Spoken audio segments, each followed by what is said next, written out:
नमस्कार मंडळी. श्री स्वामी समर्थ. अक्षय तृतीयेच्या दिवशी पितरांची पूजा कशी करावी किंवा सासू सासरे नसतील तर काय करावे, पूजा मांडणी, तर्पणविधी संपूर्ण माहिती आपण आजच्या व्हिडिओमध्ये जाणून घेणार आहोत. चला तर मग व्हिडिओला सुरुवात करू.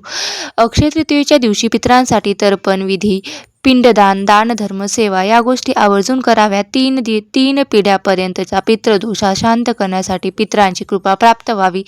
पितृदोषामुळे तुम्हाला तुमच्या आयुष्यामध्ये तुमच्या संसारात ज्या काही अडचणी येत आहेत त्या दूर होऊन तुमची अडकलेली कामे पूर्ण व्हावीत यासाठी वर्षातील अक्षय तृतीया दिवस अतिशय महत्त्वाचा आहे. असं म्हटलं जातं की या दिवशी पितृलोकातून पितृ येत असतात आणि आपल्या घराचा उंबरठा जो असतो तो उंबरठाजवळ ते येऊन बसलेले असतात. त्यामुळे या दिवशी पितरांसाठी सेवा, दानधर्म, पूजा अर्चा या गोष्टी आवर्जून केल्या पाहिजेत.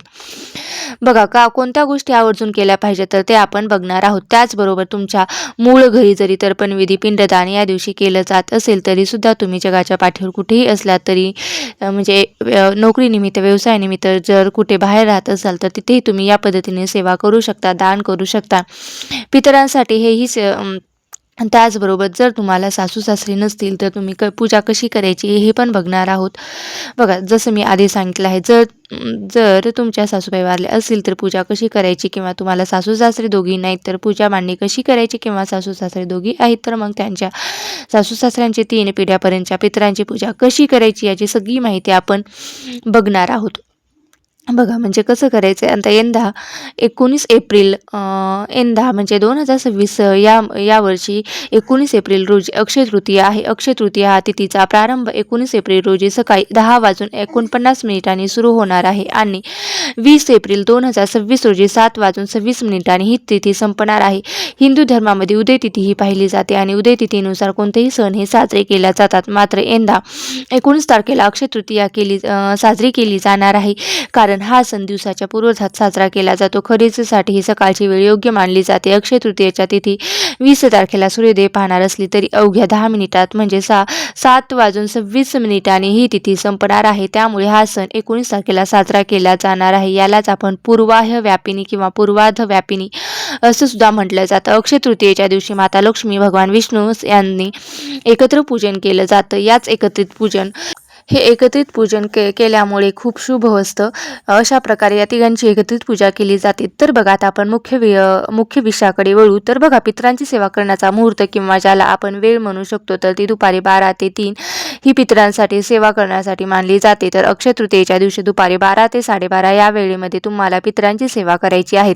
समजा आता तुम्ही नोकरी व्यवसायानिमित्त बाहेरगावी राहता तर तुम्ही तर्पण किंवा पिंडदान या गोष्टी करू शकणार नाही. तर मग अशा वेळेला दुपारी 12 ते 12:30 या वेळी तुम्ही काय करायचं, तुमच्या घरामध्ये जी दक्षिण दिशा आहे, हॉलची असू द्या किंवा कुठल्याही रूमची असू द्या, दक्षिण दिशा असते तर दक्षिण दिशेला एक छोटासा माठ ठेवायचा. त्याच्यावर मूठभर किंवा आपण एखादी वाटी, एखादा ग्लास तांदूळ टाकायचे आणि त्या तांदळावर न वापरलेली एक पंती घ्यायची आणि पंतीमध्ये जे कोणतं तेल असेल ते तुम्ही देवासाठी वापरत असाल तेच तेल तुम्ही वापरायचं आणि सिंगल वात त्यामध्ये लावायची. दक्षिणेकडे ज्योत करून हा दिवा तो प्रज्वलित करायचा आणि आपल्याला बसण्यासाठी आसन घ्यायचं आणि आसन घेऊन जेव्हा आपण दिवा लावतो तर त्यावेळेला आपण ओम पितृ देवताय नमः, ओम पितृ देवताय नमः, ओम पितृ देवताय नमः हा मंत्र कमीत कमी 11 वेळा म्हणायचा. आणि हा मंत्र म्हणून झाल्यानंतर तुम्हाला जर तुमच्या 3 पिढ्यापर्यंत पितरांची नाव माहीत असतील तर नावाचा उल्लेख करायचा आणि उच्चार करायचा. जर नाव माहीत नसतील तर तुमचं आडनाव आणि सासू सासऱ्यांच्या वडिलांचं नाव माहीत असेल तर ते तुम्ही घ्यायचं. त्यांच्या वडिलांची नावं घ्यायची आणि त्यांचं नाव घेऊन दोन्ही नाव घेते तर तुम्हाला माहीत असेल तर घ्यायचं किंवा नसेल तर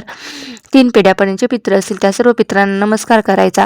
माझ्याकडून आपल्या घरातील लहानांकडून मोठ्यांकडून काही चूक झाली असेल तर त्याबद्दल क्षमा करावी. आणि तुमचं जर एखादं अडलेलं काम असेल तर संसारामध्ये काही प्रॉब्लेम असतील तर घरामध्ये काही समस्या असतील तर त्या सुटाव्यात यासाठी प्रार्थना करायची. तिथून पुढे जशी मला शक्य होईल तशी मी आपली सेवा करेल. माझ्या सेवेचा स्वीकार करा. तुमच्या आशीर्वादाने माझं काम पूर्ण होऊ द्या, माझा संसार सुखाचा होऊ द्या, घरामध्ये पैसा वगैरे सगळं व्यवस्थित टिकून राहू द्या, या सर्व गोष्टी वेळेवर होऊ द्या, या सर्वांचे चांगले उत्तम आपल्या घरातील सर्वांना चांगले उत्तम आरोग्य मिळू द्या. हे जे काही तुम्हाला वाटतं ते त्यांना प्रार्थना करायची. आणि त्यानंतर तुम्हाला पितृ अष्टक म्हणायचं आहे. आणि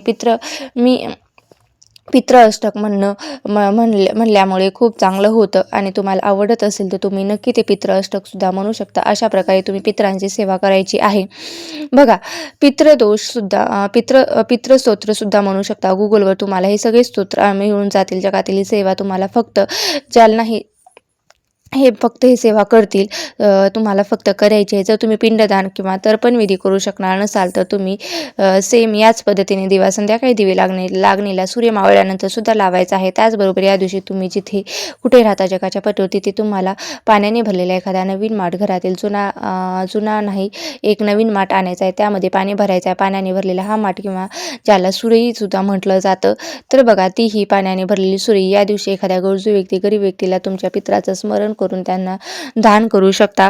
ज्या काही समस्या असतील अडचणी असतील त्या सुटतील अशा प्रकारे तुम्ही प्रार्थना वगैरे करू शकता. घरी तो माठ आणायचा त्याचं पूजन करायचं त्याच्यामध्ये पाणी भरायचं पित्रांना तुम्हाला जी काही प्रार्थना करायची आहे ती करायची आहे. त्यानंतर दुपारी 12 ते 4 या वेळेमध्ये हा माठ तुम्हाला पाण्याने भरलेला दान करायचा आहे. कोणी जर घेणार नसेल तर एखाद्या आजूबाजूच्या जिथे कुठे मंदिर असेल तिथे तुम्ही हे ठेवून आलात तरीही चालतं. दान केलं तरीही चालतं.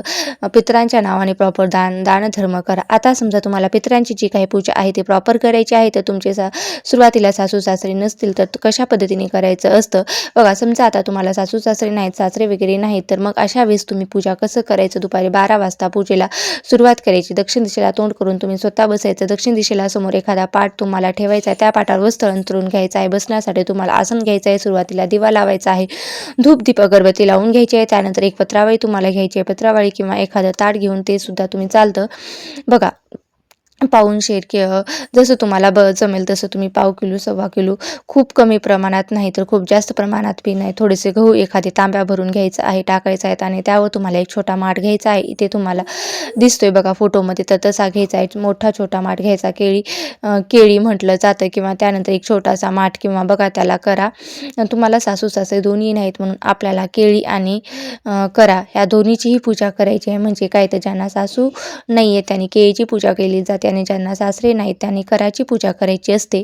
पण तुम्हाला दोन्हीही नाही तर तुम्ही या दोन्हींचीही पूजा करायची असते. मग खाली प्लेट किंवा पत्रावळी घेतली त्यावर गहू टाकायचे आणि केळी म्हणजेच तो मोठा माठ आहे तो ठेवायचा व त्या माठामध्ये पाणी टाकायचं. त्याच्यामध्ये हळद कुंकू तुम्हाला टाकायचे. आता तुळशीचे पान सुपारी 1 रुपयाचं नाणं तुम्हाला टाकायचं. एखादं फूल वगैरे टाकायचं आहे. त्याच्यावर करा ठेवायचा आहे. तो सुद्धा सेम त्याच पद्धतीने पाण्याने भरायचा आहे. वस्तू टाकायच्या आहेत आणि त्याच्यावर मग तुम्हाला बऱ्याच ठिकाणी काही केलं जातं की खरबूज ठेवलं जातं आणि बऱ्याच ठिकाणी आंबा ठेवला जातो. जर तुमच्याकडे काय ठेवण्याची पद्धत आहे त्या पद्धतीने तुम्ही ठेवू शकता. आता मोठ्या मंडळींना किंवा तुमची जी भावकी असेल तर त्यांना विचारायचं आहे की मग वरचा जो काय असतो तो छोटा माठ त्याच्यावर तुम्हाला तुमच्याकडे जे ठेवलं जातं किंवा तुमच्याकडे खरबूज किंवा आंबा काशीफळ भोपळा काय ठेवलं जातं त्या पद्धतीने तुम्ही ठेवू शकता. आता करा व केळी यावर कुंकवाने उभ्या रेषा ओढायच्या नाही तर ही आपण पितरांची पूजा करत आहोत म्हणून आपण ही करा आणि केळीवर आपल्याला चंदनाने वरून खाली रेषा ओढायच्या आहेत. आणि बघा कलश मांडणी वगैरे करताना पूजा करताना जेव्हा आपण कलश वगैरे भरतो त्यावेळेला आपण कुंकवाने खालून वरती रेषा ओढतो. पण पितरांची सेवा म्हणून वरून खाली चंदनाने 5 रेषा ओढून काढायच्या आहे. दोन्हीवर याच प्रकारे करायचा आहे. जो कलवा धागा असतो तो 3 वेळा कराल आणि केळीला गुंडाळून घ्यायचा आहे. 3 वेळा धागा गुंडाळायचा कारण आपण ही पितरांची पूजा करत आहोत. आणि तुमच्याकडे जर आंब्याची ढाळे असतील तर तो ठेवण्याची पद्धत असेल तर तुम्हाला आंब्याचा ढाळा सुद्धा माठामध्ये किंवा केळीमध्ये ठेवायचा आहे.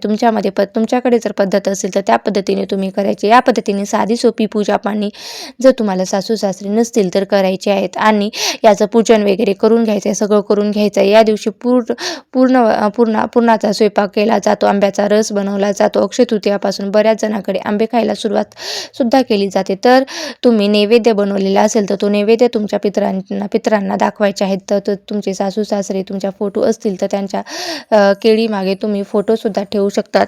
फोटो स्वच्छ पुसून घ्यायचा आहे. हार फुलं अर्पण करायचे आहे. धूपदीप दाखवायचे आहेत. नैवेद्य दाखवून घ्यायचे. हे झाले की साधी सोपी पद्धतीने अशा प्रकारे तुम्हाला ही पूजा करायची आहेत.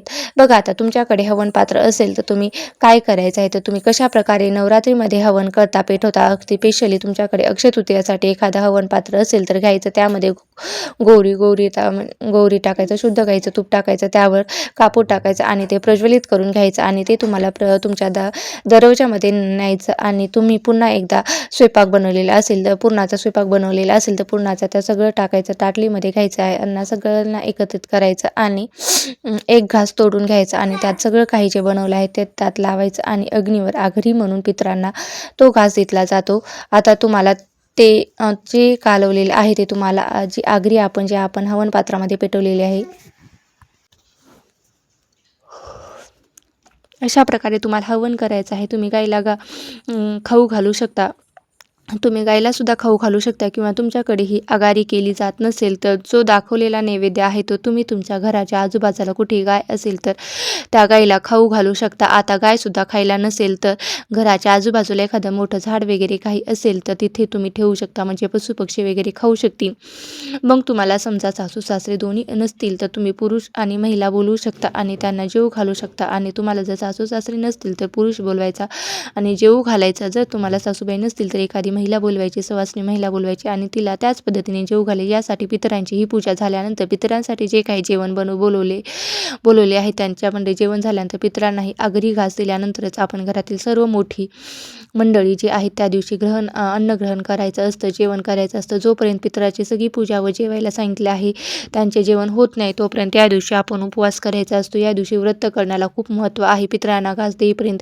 तसेच पितरांना नैवेद्य दाखवून झाल्यावरती लगेच कावळ्याला देखील घास ठेवायला विसरायचं नाही.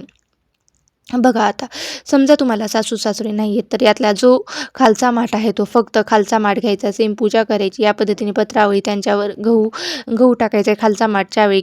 केळ म्हटलं जातं, म्हणजे सेम ज्यांच्या त्याच्यामध्ये पाणी भरायचं. जसं मी वरी सांगितलं आहे त्या पद्धतीने तुम्ही सगळं करून घ्यायचं. त्यावर तुम्ही खरबूज असेल तर ते ठेवून ठेवायचं, नाही तर तुमच्याकडे आंबा वगैरे ठेवला असेल तर तोही ठेवायचा. या व्यतिरिक्त काय करायचं असतं तर ठेवायचं. आणि सेम आता जसं सांगितलं तशी पूजा करायची केळीची, सेम त्या पद्धतीने पूजा करायची. आणि तुमच्या सासूबाई गेल्या असतील तर वरी जसं सांगितलं आहे सेम त्याच पद्धतीने करायचं. आणि गाईला खाऊ घालायचं. आणि मग महिलांना जेवून एखादी महिला सुवासीन सांगायचं आणि तिला जेवून घालायचं. मग तुम्हाला तुमच्या घरातील जे मंडळी आहे ते तुम्ही अन्न ग्रहण करू शकतात किंवा जेवण करू शकता. समजा तुमचे सासरे फक्त गेलेले असतील तर अशा वेळेला फक्त वरचा जो करा आहे तो छोटा माठ आहे त्यात फक्त पूजन करायचं, गव्हावर तो ठेवायचा आणि सेम पूजा पद्धती सेमच असणार आहे.